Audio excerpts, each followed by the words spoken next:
warahmatullahi wabarakatuh. Bismillahirrahmanirrahim. Alhamdulillahi rabbil alamin. Allahumma sholli ala sayyidina Muhammad wa ala ali sayyidina Muhammad, amma ba'd. Alhamdulillah, pada kesempatan kali ini masih bisa diberikan kesehatan zahir batin oleh Allah, sehingga kita masih bisa bersua dan berjumpa dengan channel ini dalam keadaan sehat walafiat. Amin, Allahumma amin. Salawat dan salam kita sampaikan dan haturkan keharibaan baginda Nabi Muhammad sallallahu alaihi wasallam beserta para keluarga dan sahabatnya. Semoga kelak kita diakui menjadi umatnya dan diberikan syafaatnya. Amin. Para sahabatku, para pecinta amal soleh dan kebaikan, alhamdulillah pada kesempatan kali ini Al-Hakir akan menyampaikan sebuah kajian tentang 3 waktu utama membaca ayat kursi. Ada beberapa waktu utama membaca ayat kursi. Adapun bacaan ayat kursi, Bismillahirrahmanirrahim. Allahu la ilaha illa huwal hayyul qayyum, la ta'khudhuhu sinatun wa la nawm, lahu ma fis samawati wa ma fil ardi, man dzal ladzi yashfa'u 'indahu illa bi idnih, ya'lamu ma baina aydihim wa ma khalfahum, wa la yuhituna bi syai'in min 'ilmihi illa bima syaa', wasi'a kursiyyuhus samawati wal ardh wa la ya'uduhu hifdhuhuma wa huwal 'aliyyul 'azim. 1. Ketika pagi dan petang. Mengenai orang yang membaca ayat kursi di pagi dan petang hari, dari Ubay bin Ka'ab, Nabi sallallahu alaihi wasallam bersabda, "Idza qara'atha ghudwatan ajrat minna hatta tumshi, wa idza qara'atha hina tumshi ajrat minna hatta tusbiha." Siapa yang membaca ketika pagi, maka ia akan dilindungi oleh Allah dari berbagai gangguan hingga petang.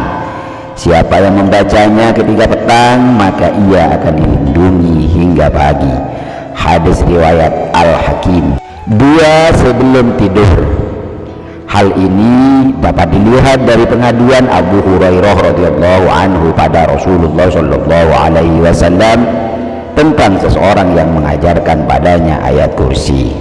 Abu Hurairah menjawab, "Wahai Rasulullah, ia mengaku bahwa ia mengajarkan suatu kalimat yang Allah beri manfaat padaku jika membacanya, sehingga aku pun melepaskan dirinya." Nabi sallallahu alaihi wasallam bertanya, "Apa kalimat tersebut?"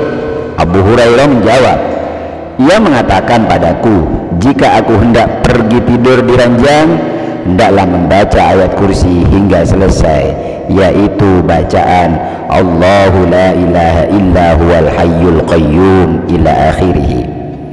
Lalu ia mengatakan padaku bahwa Allah akan senantiasa menjagaku dan setan pun tidak akan mendekatimu hingga pagi hari." Dan para sahabat lebih semangat dalam melakukan kebaikan. Nabi sallallahu alaihi wasallam pun bersabda, "Adapun dia kala itu berkata benar, namun asalnya dia pendusta. Engkau tahu siapa yang bercakap denganmu sampai 3 malam itu, wahai Abu Hurairah?" "Tidak," jawab Abu Hurairah. Nabi sallallahu alaihi wasallam berkata, "Dia adalah setan." Hadis riwayat Bukhari. 3. Setelah sholat 5 waktu. Dari Abu Umamah radhiyallahu anhu, ia berkata bahwa Rasulullah sallallahu alaihi wasallam bersabda, "Man qara'a ayatal kursi fi duburi kulli sholatin maktubatin, lam yamna'hu min dukhulil jannah illa ayyamuta." Siapa membaca ayat kursi setiap selesai sholat, tidak ada yang menghalanginya masuk surga selain kematian. Hadis riwayat An-Nasa'i. Hadis ini dinyatakan sahih oleh Ibnu Hibban, sebagaimana disebut oleh Ibnu Hajar dalam Bulughul Maram. Maksudnya tidak ada yang menghalangi masuk surga kecuali kematian atau ketika mati. Intinya ayat kursi punya keutamaan yang luar biasa sebagaimana disebutkan dalam hadis berikut. Dari Ubay bin Ka'ab, ia berkata bahwa Rasulullah sallallahu alaihi wasallam bersabda, "Wahai Abul Mundir, ayat apa dari kitab Allah yang ada bersamamu yang paling agung?"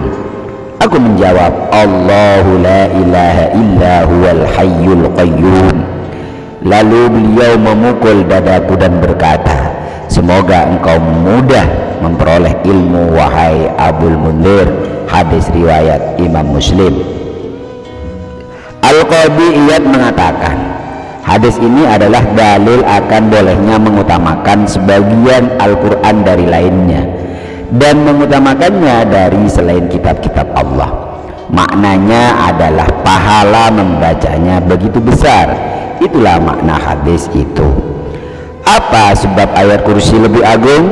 Imam Nawawi menyebutkan, para ulama berkata bahwa hal itu dikarenakan di dalamnya terdapat nama dan sifat Allah yang penting, yaitu sifat ilahiyah, wahdaniyah, sifat hidup, sifat ilmu, sifat kerajaan, sifat kekuasaan, sifat kehendak. Itulah 7 nama sifat dasar yang disebutkan dalam ayat kursi. Para sahabatku semuanya yang dicintai Allah, para sahabatku yang suka mengerjakan pekerjaan amal baik, itulah 3 waktu utama yang paling mustajab untuk membaca ayat kursi. Mudah-mudahan bermanfaat.